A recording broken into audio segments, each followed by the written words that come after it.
All right, we're going to deconstruct the presentation secrets of two of the most iconic speakers in recent history, Steve Jobs and Jeff Bezos. We're going to break down the powerful communication techniques they use to inspire millions. So, what is it? What do the world's greatest innovators and most inspiring speakers really have in common? Well, it's not just about their business sense, it's their mastery of communication, that ability to get on a stage and craft a message so powerful it can literally change how millions of people see the world. You can almost think of them as two different archetypes, right? On one side, you've got Jeff Bezos, who I'd call the architect of choice. He frames everything as a series of deliberate decisions.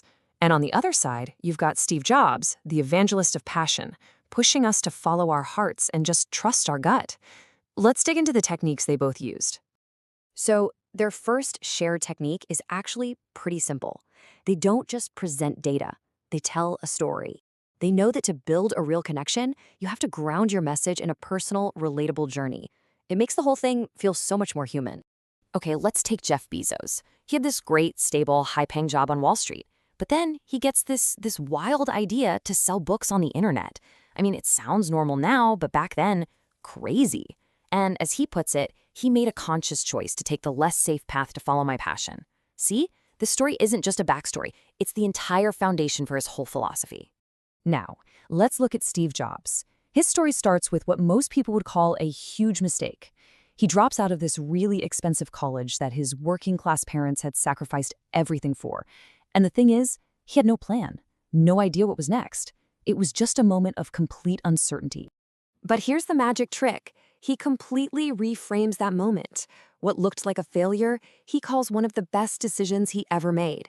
And that, right there, is a masterstroke in storytelling, turning a moment of weakness into the very source of his greatest strength.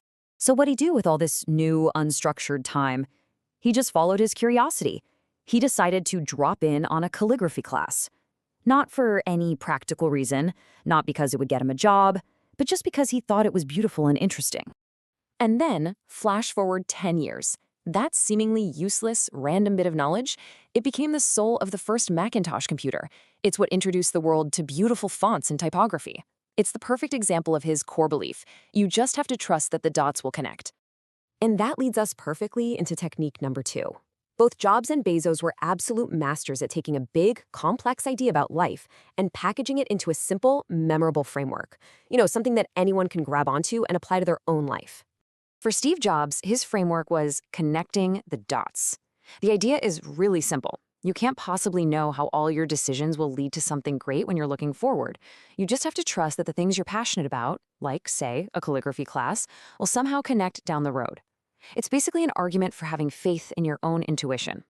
And in his own words, he said this belief gives you the confidence to follow your heart, even when it takes you off the beaten path. That's not just advice, it's a direct challenge to be brave. Now let's switch over to Bezos' framework. He gives us this really powerful mental model he calls choices versus gifts. It's a lens to look through to understand what really defines you as a person.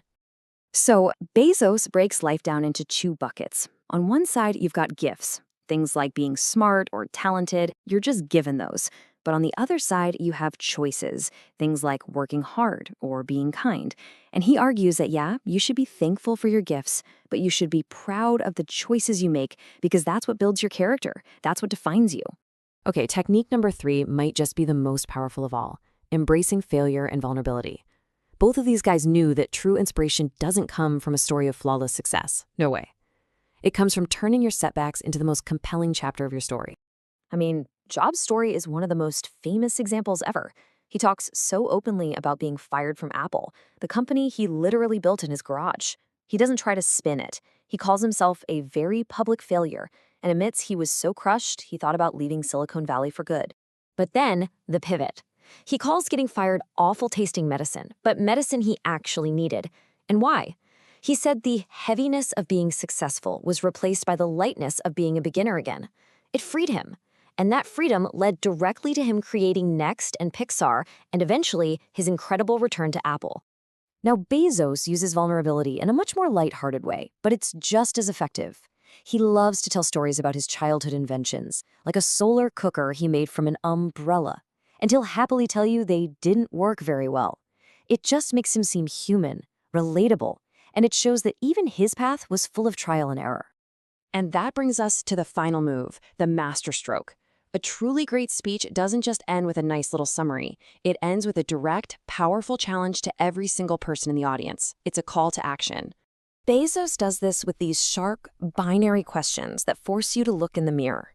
He asks, will you be a cynic or will you be a builder? He's not looking for a show of hands. He's forcing you to define who you are.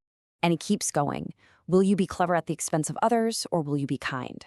In just a few words, he takes his speech from being about business to being a profound reflection on how to live a good and meaningful life. And then, of course, you have Steve Jobs' iconic sign-off. Just 4 simple words. Stay hungry, stay foolish. That became a mantra for an entire generation of entrepreneurs and dreamers. It's not advice, it's a command. It's a challenge to never get comfortable and to always be willing to take a risk. So, here's the bottom line. Both of these incredible speakers leave you with a profound challenge. They remind you that your life is a story that you get to write. So the final question, the one that pulls both of their philosophies together, is really for you. How will you use your gifts, and what choices will you make to write that story?